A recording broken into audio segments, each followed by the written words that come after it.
जिसे अपने दुखों से मुक्ति चाहिए उसे लड़ना होगा, और जिससे लड़ना है उसे सबसे पहले सबसे अच्छे पढ़ना होगा, क्योंकि ज्ञान के बिना लड़ने गए तो आपकी हार निश्चित है दोस्त। कहने का तात्पर्य यह रहा कि अगर आपको अपने दुखों से मुक्ति चाहिए और जिस शत्रु से आपको लड़ना होगा उस शत्रु के बारे में आपको सबसे पहले जानना होगा, उसे पहचानना होगा, उसकी कमियों को, तब आप उसे हरा पाएंगे। क्योंकि बिना ज्ञान के उसके पास लड़ने गए तो आप अधूरे साबित होंगे और निश्चित हार जाएंगे।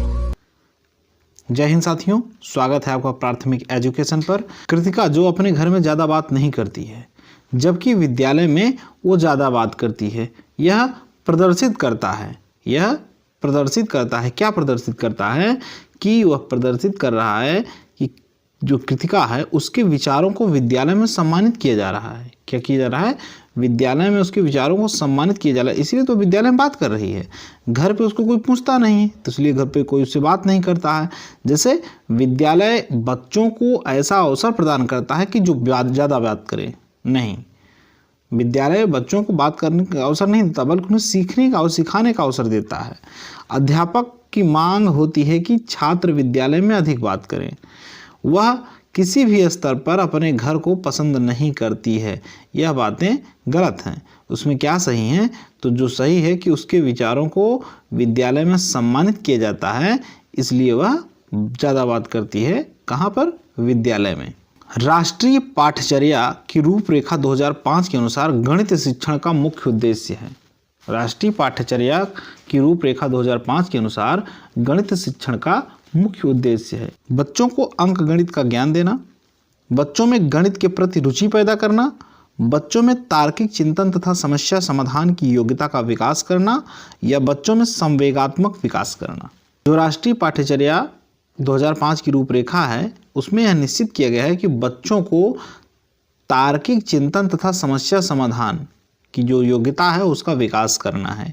क्या है? बच्चों में तार्किक चिंतन तथा समस्या की समाधान की योग्यता का विकास करना। क्योंकि गणित शिक्षा ऐसी होनी चाहिए जिससे बच्चों में वो संसाधन समृद्ध हो सकें, जो चिंतन और तर्क में अमूर्त की जो संकल्पना है उनको संकल्पनाओं में वे अपने व्यवहार को करने में या समस्याओं को सूत्रबद्ध करने और सुलझाने में उनकी मदद कर सकें, ऐसा होना चाहिए। एक शिक्षार्थी केंद्रित कक्षा में कक्षा अध्यापिका करेगी। क्या करेगी?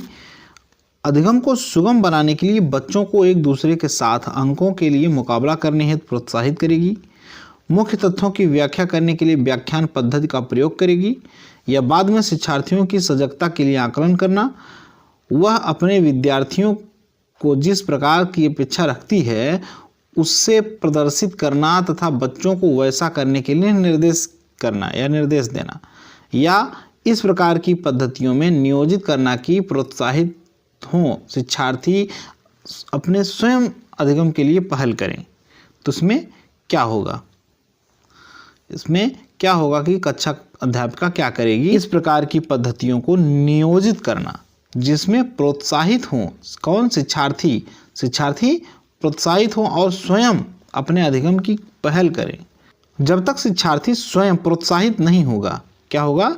स्वयं प्रोत्साहित नहीं होगा तब तक वह स्वयं अधिगम कैसे करेगा? शिक्षार्थी में जब शिक्षण केंद्रित परीक्षा होती है या शिक्षार्थी केंद्रित शिक्षण व्यवस्था होती है तो इन गतिविधियों में शिक्षार्थियों के अनुसार तथा उनके सहयोग में संचालित की जाने वाली जो कक्षा है वह शिक्षार्थी केंद्रित कक्षा में अध्यापिका जो है अधिगम को इस प्रकार परिस्थितियों में ढालेगी और इस प्रकार नियोजित करेगी कि शिक्षार्थी स्वयं अधिगम के लिए प्रोत्साहित हो जाता है। एक प्रभावशाली अध्यापिका होने के लिए महत्वपूर्ण है। क्या महत्वपूर्ण है? कि उसमें जो महत्वपूर्ण है प्रत्येक बच्चे के संपर्क में रहना। क्यों?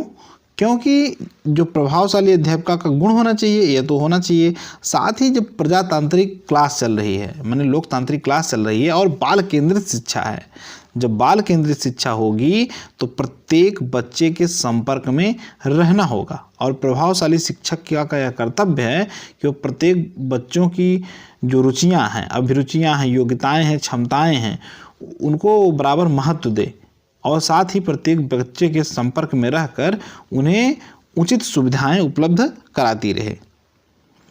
निम्नलिखित में से कौन सा माध्यमिक विद्यालय की कक्षा कक्ष में शिक्षक की भूमिका का सर्वोत्तम या उचित वर्णन करता है? क्या उचित वर्णन करता है? तो चर्चाओं को अवसर देना। वर्तमान की जो शिक्षा व्यवस्था है वह है बाल केंद्रित शिक्षा व्यवस्था।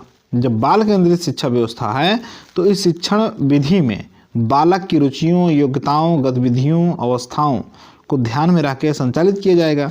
इसलिए बालकों को शिक्षण अधिगम की जो प्रक्रिया है उसमें भूमिका निभाने के लिए क्या किया जाए? प्रोत्साहित किया जाए। जब उनको प्रोत्साहित किया जाएगा, उनको अवसर मिलेगा, तो क्या करेगा? शिक्षक की भूमिका का सर्वोच्चतम या उचित वर्णन करेगा। शिक्षा का अति महत्वपूर्ण उद्देश्य है। अति महत्वपूर्ण उद्देश्य क्या होना चाहिए? कि बच्चे का सर्वांगीण विकास होना चाहिए। क्या होना चाहिए? सर्वांगीण विकास। आजकल तो शिक्षाएं जो हैं आजीविका कमाने का केवल मार्ग बनती जा रही हैं, साधन बनती जा रही हैं, लेकिन जब तक बच्चों का सर्वांगीण विकास नहीं होगा तब तक वह बच्चा नहीं कर सकता कुछ। राष्ट्रीय पाठ्यचर्या की रूपरेखा 2005 एनसीएफ 2005 के जो आधारभूत सिद्धांतों में हैं वह निम्नलिखित में से कौन सा भाग नहीं है? कौन सा भाग उसमें सम्मिलित नहीं है? तो जो है अच्छी बाह्य परीक्षाओं का आयोजन। क्या है? अच्छी बाह्य परीक्षाओं का आयोजन। राष्ट्रीय पाठ्यचर्या रूपरेखा 2005 जो आधारभूत सिद्धांत में है उसमें अच्छी बाह्य परीक्षाओं का आयोजन करना शामिल नहीं है, बल्कि परीक्षा को अपेक्षाकृत अधिक लचीला बनाना तथा कक्षा की गतिविधियों को जोड़ना शामिल है। क्या है? कक्षा जो कक्ष है उसकी गतिविधियों को लचीला बनाना है। क्या करना है? लचीला बनाना है। वर्तमान समय में शिक्षक की भूमिका है। वर्तमान समय में शिक्षक की क्या भूमिका है? जो वर्तमान समय में शिक्षक की भूमिका है वह है सुगमकर्ता की। क्या है? सुगमकर्ता की। प्रगतिशील शिक्षा व्यवस्था में एक शिक्षक सुगमकर्ता, सहयोगी व परामर्शदाता की भूमिका में होता है। वह अधिगम परिस्थितियों का निर्माण करता है, उचित अधिगम, छात्रों के अधिगम में वो सहयोग करता है तथा आवश्यकता पड़ने पर उन्हें क्या करता है? उचित परामर्श भी देता है, उनका काउंसलर का काम करता है। राष्ट्रीय पाठ्यचर्या की रूपरेखा 2005 की संस्तुतियों के संबंध में कौन सा कथन सत्य नहीं है? कौन सा कथन सत्य नहीं है? विश्वविद्यालयों को राजनीति से मुक्त रखना, ज्ञान को बाह्य जीवन से जोड़ना या राष्ट्र के प्रजातांत्रिक मूल्यों का सम्मान, परीक्षाओं में लचीलापन। इसमें कौन सा कथन सत्य नहीं है? तो वह है विश्वविद्यालयों को राजनीति से मुक्त रखना। 2005 की रूपरेखा का जो निर्माण है पाठ्यचर्या का, उसमें प्रारंभिक शिक्षा की गुणवत्ता में सुधार किया जाता था या किया गया था। इस दस्तावेज में जो 5 निर्देशक तत्व दिए गए थे वो थे कि ज्ञान को स्कूल के बाहरी जीवन से जोड़ना। क्या? ज्ञान को स्कूल के बाहरी जीवन से जोड़ना। पढ़ाई में जो रटंत प्रणाली थी, क्या था? पढ़ाई में जो रटंत प्रणाली थी उस प्रणाली को खत्म करना था या मुक्त करना था। पाठ्यचर्या की जो संवर्धन चौमुखी विकास होती है उसमें अवसर मुहैया कराने के बजाय पाठ्यक्रम को पुस्तक केंद्रित रखकर जोड़ा जाए और परीक्षा को अपेक्षाकृत लचीला बनाना था। ऐसी अविधावी गतिविधियों की पहचान करी थी जिसमें प्रजातांत्रिक राज व्यवस्था में अंतर्गत राष्ट्रीय चिंताएं जो हैं समाहित हों। क्या हों? प्रजातांत्रिक में राष्ट्रीय चिंताएं समाहित हों। तो ये सब महत्वपूर्ण थे। उसमें क्या नहीं था? तो उसमें जो नहीं था वह है विश्वविद्यालय को राजनीति से जोड़ना। बालक केंद्रित शिक्षा के अंतर्गत क्या सम्मिलित नहीं है? बालक केंद्रित शिक्षा के अंतर्गत क्या सम्मिलित नहीं है? तो जो इसमें सम्मिलित नहीं उसमें है गृह कार्य प्रदान करना। बालक केंद्रित शिक्षा में गृह कार्य प्रदान करना सम्मिलित नहीं है, जबकि बालक को प्रश्न पूछने के लिए प्रेरित करना, बाल के अनुभवों को प्राथमिकता प्रदान करना, बालक के सृजनात्मक शक्ति को बढ़ावा देना। ठीक है, यह सब इम्पॉर्टेंट है। कौन सा नहीं है? तो वह है गृह कार्य को प्रदान करना, क्योंकि बालक केंद्रित शिक्षा के अंतर्गत बालक को प्रश्न पूछने के लिए प्रेरित करना हो सकता है, बालक के अनुभवों को प्राथमिकता देना होता है, या उनको व्यक्तिगत भिन्नता की मान्यता देने में शामिल किया जा सकता है, लेकिन गृह कार्य करने में जो शिक्षण अधिगम की प्रक्रिया का आवश्यक अंग नहीं है, किंतु यह बालक के केंद्रीय शिक्षा के अंतर्गत नहीं आता। प्रगतिशील शिक्षा निम्न में से किसके संबंधित है? तो इसमें जो संबंधित है वह ज्ञान प्रत्यक्ष अनुभव और सहयोग से उत्पन्न होता है। ज्ञान प्रत्यक्ष अनुभव एवं सहयोग से उत्पन्न होता है। प्रगतिशील शिक्षा के संदर्भ में समान शैक्षिक अवसर से क्या अभिप्राय है, या कि सभी छात्र क्या हैं, सभी छात्र तो ऐसी शिक्षा पाएं जो उनके लिए अनुकूलतम हो तथा उनके भविष्य के कार्यों में सहायक हो। क्या हो, ऐसी शिक्षा पाएं जो बच्चों के भविष्य के लिए अनुकूलित हो और उनके भविष्य में सहायक हो। ये प्रगतिशील शिक्षा के संदर्भ में शैक्षिक अवसर की समानता का अभिप्राय है। प्रगतिशील शिक्षा के संदर्भ में निम्नलिखित में से कौन सा कथन जॉन डेवी के अनुसार समुचित है? क्या है? जॉन डेवी के अनुसार समुचित है तो वह है विद्यार्थियों का स्वयं सामाजिक समस्याओं को सुलझाने में सक्षम होना चाहिए। क्या होना चाहिए? विद्यार्थियों को स्वयं ही सामाजिक समस्याओं को सुलझाने में सक्षम होना चाहिए। जबकि कक्षा में प्रजातांत्रिक का कोई स्थान नहीं, गलत होगा। जिज्ञासा विद्यार्थियों के स्वभाव में अंतर्निहित नहीं है तो इसका मतलब गलत है। कक्षा में विद्यार्थियों का निरीक्षण करना चाहिए, ना कि सुनना चाहिए, गलत है। तो इसमें क्या है? बी ऑप्शन सही है। क्या है? विद्यार्थियों को स्वयं जो है सामाजिक समस्याओं को सुलझाने में सक्षम होना चाहिए। बाल केंद्रित कक्षा में उसकी प्रमुख विशेषता है। बाल केंद्रित कक्षा की प्रमुख विशेषता है क्या है? शिक्षक के मार्गदर्शन में शिक्षार्थियों को अपनी स्वयं की समझ का निर्माण करने के लिए उत्तरदायी बनाया जाता है। क्या है? उत्तरदायी बनाया जाता है। प्रगतिवादी शिक्षा क्या है? प्रगतिवादी शिक्षा क्या है? तो जो प्रगतिवादी शिक्षा है वह समस्या समाधान को आलोचनात्मक चिंतन पर अधिक बल देती है। क्या करती है? समस्या समाधान और आलोचनात्मक चिंतन पर बल देती है प्रगतिवादी शिक्षा। सह शैक्षणिक क्षेत्रों में निष्पादन के आधार पर शैक्षणिक क्षेत्रों में निष्पादन के स्तर को बढ़ाने का औचित्य स्थान किस प्रकार किया जा सकता है? किस प्रकार किया जा सकता है? तो वह यह वैयक्तिक भिन्नताओं को संतुष्ट करता है। क्या करता है? वैयक्तिक भिन्नताओं को संतुष्ट करता है। अर्थात वैयक्तिक भिन्नताओं को ध्यान में रखकर शिक्षण क्रिया करने के फलस्वरूप सह शैक्षणिक क्षेत्रों में निष्पादन के आधार पर शैक्षणिक क्षेत्रों के निष्पादन स्तर को क्या किया जा सकता है? बढ़ाया जा सकता है। एक बाल केंद्रित कक्षा में बच्चे सामान्यतः सीखते हैं। एक बाल केंद्रित शिक्षा में बच्चे सामान्यतः क्या सीखते हैं? तो वैयक्तिक और सामूहिक दोनों रूप से सीखते हैं बाल केंद्रित शिक्षा में। निम्नलिखित में से कौन सी प्रगतिशील कक्षा की विशेषता है? निम्न में से कौन सी प्रगतिशील कक्षा की विशेषता है? जो इसमें प्रगतिशील कक्षा की विशेषता है वह है ये समय सारणी और बैठने की व्यवस्था में लचीलापन होना चाहिए। क्या होना चाहिए? बैठने में लचीलापन होना चाहिए। साथ ही बाल केंद्रित शिक्षा होनी चाहिए, समावेशी शिक्षा होनी चाहिए, सौहार्दपूर्ण सामाजिक अंतः प्रक्रिया होनी चाहिए, शैक्षिक तकनीकी के माध्यम से शिक्षण होना चाहिए। जो प्रगतिशील कक्षाओं की विशेषता है तो उसमें पहला ऑप्शन सही है। केवल पाठ्य पुस्तक पर आधारित अनुदेश नहीं होने चाहिए, परीक्षाओं में अच्छे अंक प्राप्त करने पर बल दिया जाना चाहिए, बार बार ली जाने वाली परीक्षाएं, यह सब सही नहीं है। कौन सा सही है? ए ऑप्शन समय सारणी और बैठने के लिए व्यवस्था में लचीलापन होना चाहिए, बाल केंद्रित शिक्षा होनी चाहिए प्रगतिशील शिक्षा की विशेषताओं में। सीबीएसई शिक्षार्थियों के लिए व्यक्तिगत गतिविधियों के स्थान पर सामूहिक गतिविधियों की संस्तुति करता है। ऐसा करने के पीछे विचार हो सकता है। कौन सा विचार हो सकता है? कि वह व्यक्तिगत प्रतिस्पर्धा के प्रति नकारात्मक संवेगात्मक प्रतिक्रियाओं से उबारना जो संपूर्ण अधिगम को सामान्यीकृत कर सके या सामान्यीकृत हो सके। सीबीएसई ने शिक्षार्थियों के व्यक्तिगत और गतिविधियों के स्थान पर सामूहिक गतिविधियों की संस्तुति करती है। ऐसा करने के पीछे विचार है कि पहले तो उनमें जो सामाजिकता का विकास करना था तथा दूसरा व्यक्तिगत प्रतिस्पर्धा के प्रति नकारात्मक संवेग थे, इन प्रक्रियाओं से उन्हें उबारना था जो संपूर्ण अधिगम को सामान्यीकृत कर सके, उनमें तनाव न हो। एनसीएफ 2005 की संस्तुतियों के अनुसार कक्षा 1 एवं कक्षा 2 के विद्यार्थियों के लिए मूल्यांकन का तरीका क्या होना चाहिए? तरीका क्या होना चाहिए? तो प्रेक्षण के आधार पर इसका मूल्यांकन किया जा सकता है। किसके आधार पर? प्रेक्षण के आधार पर, ना कि लिखित परीक्षा के आधार पर, ना कि मौखिक परीक्षा के आधार पर, ना ही लिखित और मौखिक दोनों। तो क्या होना चाहिए? इसमें प्रेक्षण होना चाहिए। क्या होना चाहिए?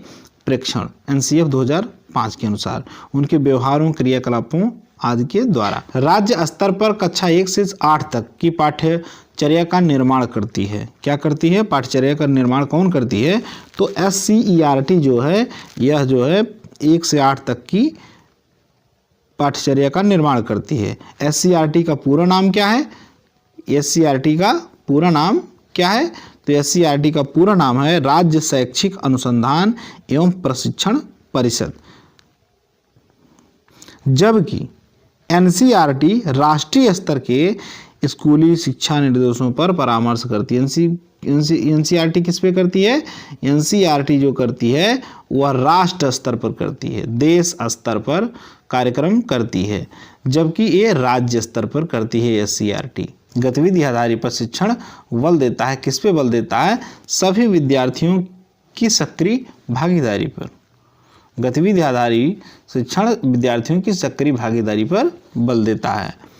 यदि आप बच्चों को सिखाना चाहते हो तो बच्चों से सीखिए, यह इशारा करता है। यदि आप बच्चों को सिखाना चाहते हो तो बच्चों से सीखिए, यह इशारा करता है। किस पर इशारा करता है?